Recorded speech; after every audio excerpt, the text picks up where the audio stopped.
Maneva na sema PENDREAM TV. PENDREAM TV de osia dem yopo.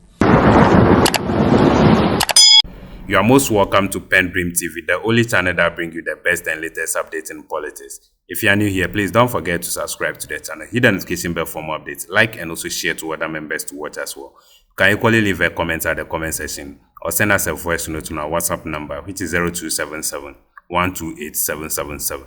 Thank you. Oh, well, very, very, very disappointing, totally disappointing. And let me confess that listening to Dr. Ampofo, I think in many ways she actually literally, shares very similar sentiments as I have. And of course, you heard Fatih and I, when we took a short break, I told her that this is literally a president in denial, a government in denial, outgoing appointees in denial. All the lists of persons she mentioned, the list of communities, the list of constituencies, literally had an opportunity to share their views about this administration led by President Akufo-Addo. And Hajia Fatima, Ghanaians have told you that it is the insensitivity of your government that actually led to the protests against your administration, more than anything. Yesterday, I listened to President Akufo-Addo to my utter disappointment. I didn't hear a shred of regret, a modicum of sadness, a touch of respect for those who went out there to elect him into office in 2016. The very same people who endorsed his presidency did not get what they were expecting yesterday. A touch of regret, just maybe, would probably have done a fantastic job preserving a certain image of a man who said very proudly that his biggest moment must have been to serve Ghanaians as president. He is over 80. It means that at the time when he took the mantle of leadership, he was above 70 years old. And so must know that all of us were expecting a touch of humility at last in the final embers, when he could no longer speak to Ghana beyond aid, when he could no longer even boast about the almost 1 million individuals who elected him into office, when he couldn't even boast about the fact that in one fell swoop, the MPP lost almost all of the parliamentary seats in Ghana, giving the NDC well above 182 seats. My sister, sometimes, no matter the circumstances, it is also a mark of leadership to admit to your own feelings that in some cases, we probably could have done better. Short of that, anything else yesterday for me was a complete and utter disappointment. And it was actually in the final hours as they left when I saw for the very first time our mother and First Lady, our beautiful Rebecca, express her frustrations in the way she did after 8 years of stoicism and silence, even in the face of the most frustrating criticisms. It summed it up for me that yes, if President Akufo-Addo had even expressed a shred of responsibility for the MPP's loss by a wide margin of 57.7% in one election, maybe Madam would have been a touch more relaxed and taken Honorable Bawah's comments in good faith, because they summed up what every single Ghanaian citizen was thinking. Fatih, I would look at it from the perspective of the economy first. People are starving. Citizens are hungry. Let's thank God that, yes, you and I and probably Samson share a common history, that because of where we come from, as third-generation northern children, education indeed is the reason why we are here today. But what we should not forget is that as we sit here, we have members of our extended families across the country who still sleep on an empty stomach. I have an aunt in Katamanto who's been selling yams there since I was born. So I feel and I understand what it means to go to school, Samson, and have absolutely no education. There's a difference. And remember that in terms of gender parity, this was achieved as far back as 2015. You can cross-check, where we had actually primed the girl child to the point where the boy children were now being left behind at the primary level. So naturally, these were the same kids that fed into the senior high school system. That is also fact. And then you come and look at the numbers. President Akufo-Addo spoke about 5.7 million children in tertiary education. It's a lie, factually inaccurate and incorrect. But certainly it is still the highest selling point. So I'll continue to exhibit this huge grandiosity around this policy, because for him, really, his legacy is indeed in tatters. And Angela said it. Maybe years later, who knows, we might look on it very fairly.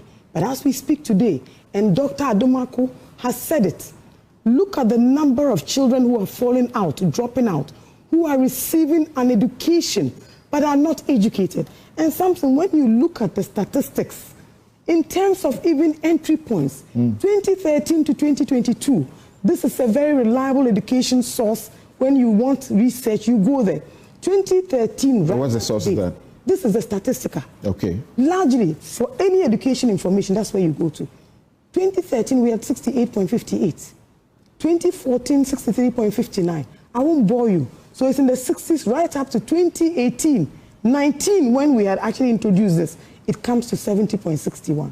Today, in 2022, 2 years ago, 76.78.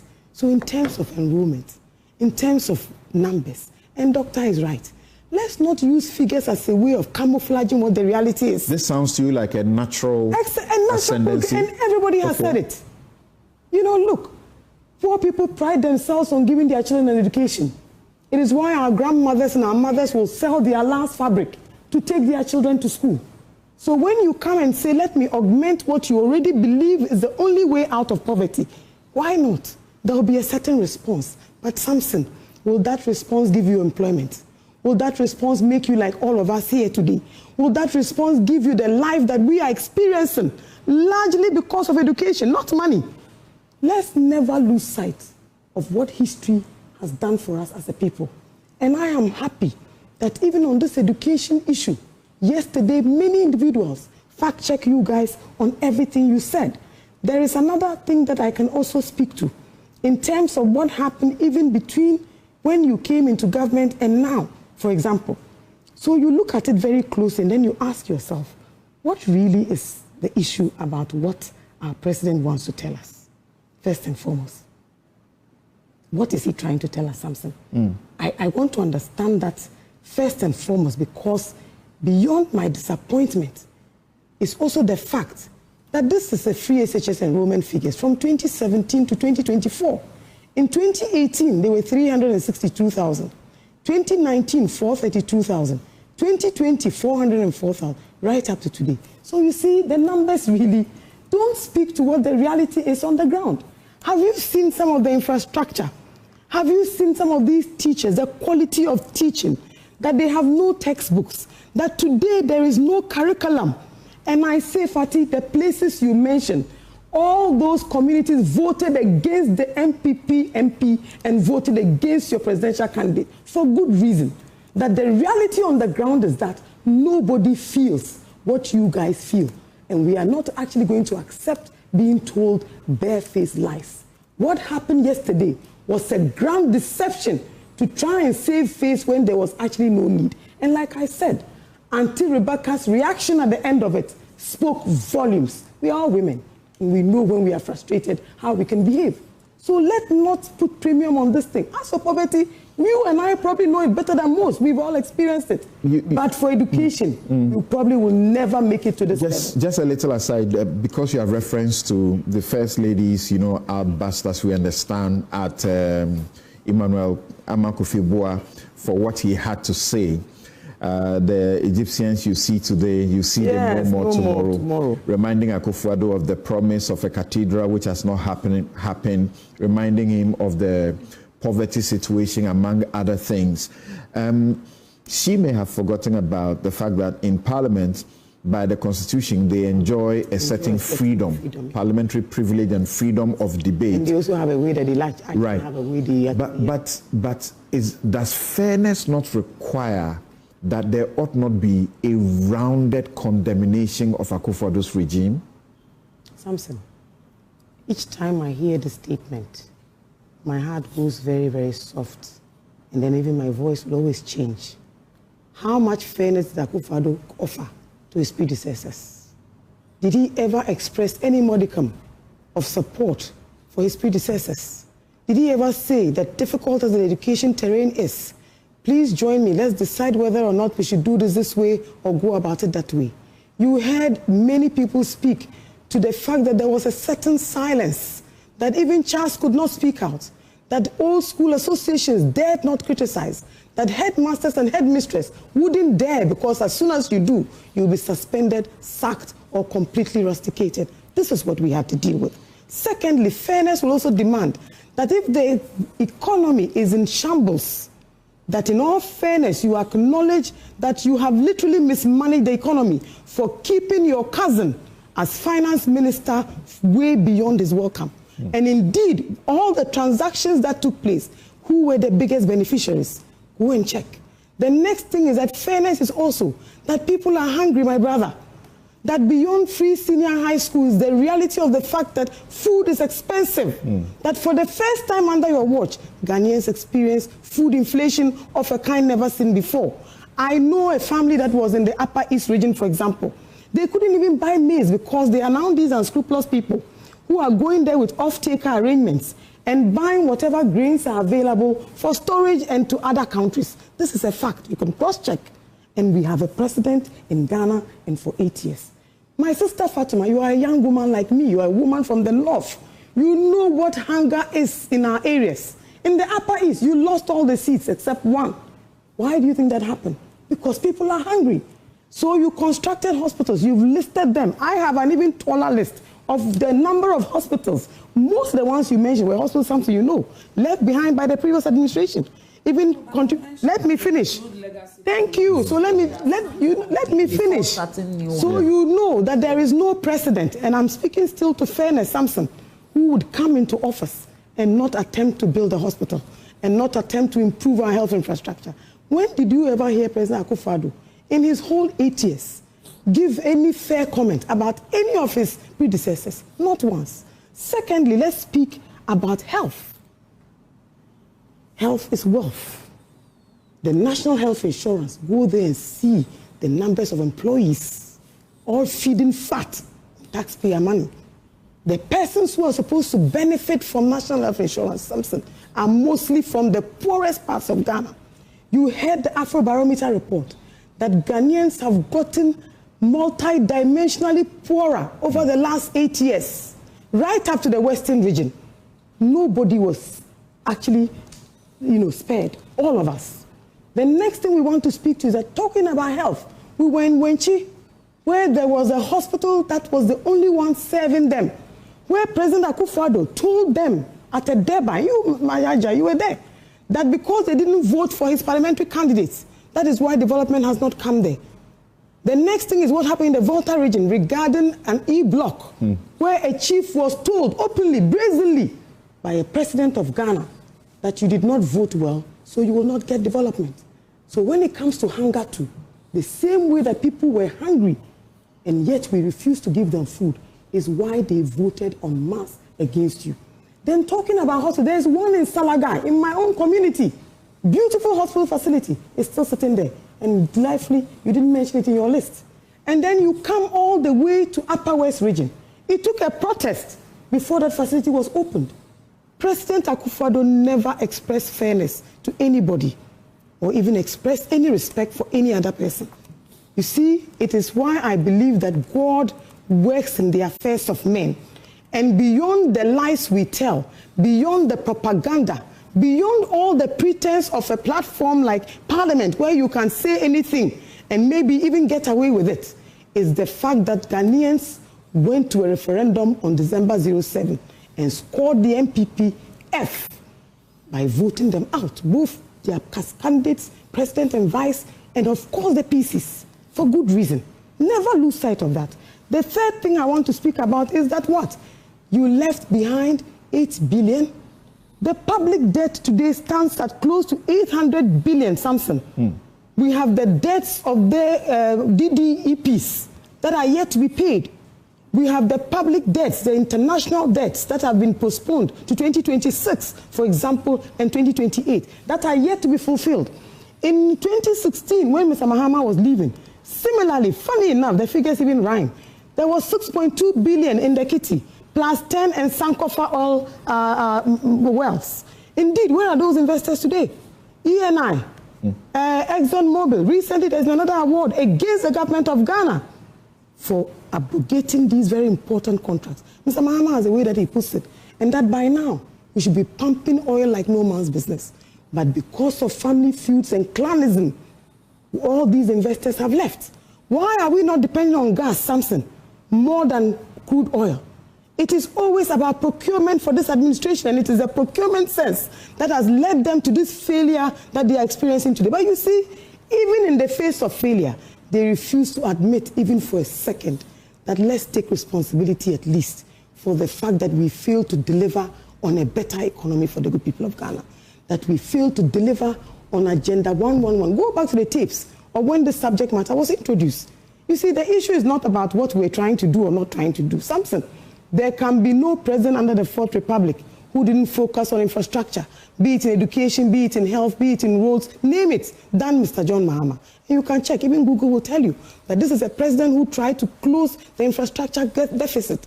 But he got no credit and got no fairness from his successor. I think the biggest time that Mr. Akufo-Addo has ever even acknowledged John Mahama in any positive light was in his last paragraph yesterday, where he actually expressed congratulations to him for a resounding victory in the election. We have humbled him and taught him a lesson that mediocrity will not be tolerated. And Dr. Ademago, I agree with you. You know me very well. I have told Mr. Mahama, we must sit up. We must do better. We must offer Ghanaians what it is they are asking for. Figures don't put food on the table. Statistics are to guide us so we can introduce policies to feed and improve our lives. If planting for food and jobs took 2.8 billion, and yet people were suffering food inflation, then something is wrong with the policy. Something is wrong with the data. Something is wrong with the implementation. And somebody must be checking. That is what we expect. And then you come down to talk about monies and what you left. Really? Where are the better managers of the economy? The dollar is at 17 cities and climbing. Thank God we have a new government in place. So at least the last few weeks, there's been some consistency because naturally, you are not wasting our money anymore. That's all that it is. You know, look, the reality on the ground is that President Akufo-Addo came in with enormous promise in all humility. A lot of it. He rode on the backs of many people, businesses, industries, giant of industry. And I have traveled closely with Mr. Mahama the length and breadth of the world. In every meeting I have sat with ambassadors, high commissioners, name it. Everybody is disappointed in this administration of President Akufo-Addo and Dr. Mahmoud Bawah. People expected better. So if you've squandered our expectations, try not to cheat our intelligence. Because I think that today, this last submission of yours is attempting to cheat the intelligence of the good people of Ghana. So you built a hospital. You put nothing in it. You didn't even make it functional. What were you expecting the people to do? To acknowledge the fact that the structure is there and there's nothing in it? You gave me free SHS, but you made sure that the dollar and cedis cannot be managed even in a consistent way. Look at unemployment at 14.7%. So right. Look, this campaign that we went into, I went into it with enormous faith and belief. You know me very well. I believed in everything we did and in everything we said. And I tell you every day that as a spokesperson, I've never been sued by anybody because I don't believe in falsehoods. Let's look at the ascertainer of Ghanaians. Don't talk about numbers. Now the numbers don't judge. As Fatima said and pointed out to us, the president has completed some projects, at least in the health sector, that were started by the Mahama administration. He has made a plea to John Mahama to complete the Agenda 111 hospitals. Quid pro quo, only because he has failed now, only because he has been humbled now, only because he certainly feels humiliated. When did you ever hear Mr. Akufo-Addo tell you that the E-blocks that were going to serve Ghanaian children, that he was going to work to complete them? They spent the whole 4 years on propaganda about E-block infrastructure and did it until they lost. Go to Bongo, and I always use this example. The Agenda 111 hospital is just 5 minutes from the E-block that they told every citizen of Ghana that those buildings were in bushes and not worthy of people using. Go to Adenta, the school is best at its seams. Samson, those kids in those schools, the reasons why you can even implement free SHS up to this point, small as the numbers are, Will you commend Akufo-Addo for ending the Dagbon situation? What is it will you commend him for? Oh, you want me to repeat it on air? I told you that the one thing that I have enormous respect for Akufo-Addo for doing is making my sister a full minister for information. She deserves it, and she's. No, I thought that was just a joke we were having. No, I'm very serious. Backroom. I'm a woman. I mean, I take my gender activism. No, but I'm serious about the question. I am very serious about what I'm telling you. In the various sectors, the performance of the NPP administration, what is it? Will you say they did a good job? Perhaps maybe we can also do ABC to improve or continue. You are putting me to strict proof something. This one, we are not in a court of any jurisdiction of any kind. I say. That whole State of the Nation yesterday, for me, was an utter disappointment. I said the only thing that stood out for me was at the tail end, where he at least congratulated the incoming President John Mahama. I think now Akufo-Addo has learned something. It is not easy to manage a country like Ghana, with competing interests, a tight budget, struggling to industrialize. He told us 2 years ago that he had constructed 10,800 kilometers of roads. Yesterday it was 12,000. So which is which? Something. Let me put this on record. I, Joyce, respect every individual who becomes president of this country. And in the Fourth Republic, we've had amazing human beings who have led this country because they chose to do so. But let's also admit the failings of the administration, that they failed to deliver on the major promises that they made, that the referendum was the December 07 election, that beyond data and statistics, which is why they even gave them results in February, they were losing and they didn't believe it. They were arguing with the strategists. It's the same thing we are still doing. The reality check, Sister Fati, should be that when we were leaving office, this is a list of everything that was left behind. And I like the way it is summarized. There was a strategic buffer of cash amounts. The Ghana Infrastructure Fund had an accrual of $270 million. The sinking fund had $500 million. The stabilization fund had 300 million. If I start, the list will be endless. Every president inherits something, no matter how small. The challenge is what you do with the little that is left for you. You're happy about the OSP, are you not? The OSP did a fantastic job, but what was the OSP used to do? That's the brainchild of Akufo-Addo. The first OSP told us that Akufo-Addo was even more corrupt than the people he was pursuing. Fact. The second OSP has been hounded till date. Where is he? I'm still trying to get you to applaud one thing. You know that it will be difficult for me to find that one thing. And I've told you that in my heart of hearts, I respect every gentleman or lady who stands up to lead this country as president. But I was very disappointed in Mr. Akufo-Addo's administration because even though I am NDC, because of the propaganda and disinformation that was used to attack the former administration, I actually convinced myself that they will do a better job. Samson, remember that corruption was a huge factor, and all of you jumped onto the bandwagon. And I remember my debates with you. In fact, for a while, I stopped coming to Newsfile. And you are my brother. We used to have these exchanges all through. Sometimes you'll even have them here, and I'll question you. Why are you not asking A or B? Look at the matter of PDS, $12 million. Do you know what that can do for Katamanto? Or for the free SHS people that we so boldly talk about who are starving? Secondly, look at the issue to do with the National Cathedral. $58 million. Add Frontiers and how they are receiving COVID tax till date. And I'm delighted that John Mahama has told us that there are a few of these nuisance taxes that he will need Parliament as soon as it is reconvening to immediately take a second look at. Because we must stop paying that COVID tax. You buy papaya, you pay COVID tax.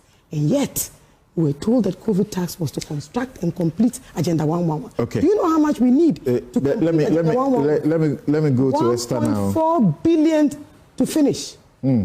So where has he left the 1.4 billion and telling us that he's left behind what? 8 billion. That's woefully inadequate. You know, there have been problems, and we'll come to deal with those maybe now or subsequently, about how, successive governments, don't continue with what predecessors leave. When it comes to the housing sector, we've had this problem, and it appears it's the Ghanaian who is at the end of the stick, just taking all, the bad development. For example, we can look at Segleme, and it's taking 8 years. It's been left until the campaign. We began to see an attempt to say we want to do something about it after a lot has been left to rot. A similar thing happened. Kufuor leaves, the scene, and you have these affordable housings are uncompleted, not ready, and then we begin to look for something else to do all of this Ghanaian taxpayers' money. I need your brief comment on this, because I'll be remiss if I don't bring this up to you, Joyce, before I go to Esther, that the president says that he has been handed a constitution review consultative committee report, and he is going to present it to the president-elect for consideration. The president has been talking about a legacy, this re-election being a legacy term for him. What will he do about it? He will immediately kickstart the process, Samson. And that's actually very late coming from President Akufo-Addo. Indeed, he had 8 years, and the lawyer that he is, like I say, I expected more from him. You know, someone tried to tell me when we finished a short while ago that at least the law complex and etc. I said, no, it was started by Professor Mills. That is the truth. And had some installations from John Mahama, and then of course, President Akufo-Addo completed it. So even that one is not something that you can actually completely allow Mr. Akufo-Addo to take credit for. We're told it started in Akufo-Addo's time as Attorney General. But as Attorney General, you don't construct projects. You didn't finish. You became president 8 years later. We're still having the same conversation. My brother, Mr. Akufo-Addo, had every right within his own bosom and his knowledge in the comfort of his presidency to work on this constitution. And I remember there have been comments even where he's passed that something else needed to be done, if you remember.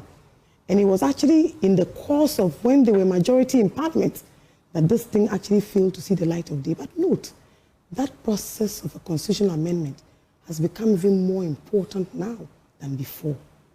Ghanaians are completely dissatisfied with the constitutional arrangement this far. Matters to do with Article 71, and when you read the preamble, when you read the intentions of the drafters... President Mahama says you abolished that. Absolutely. It is something, because at the time, how big was our population? It's an entrenched provision, though. But that is the way, so we will go to a referendum. And I believe that a lot of work was done in that regard. You know, it is a report I followed.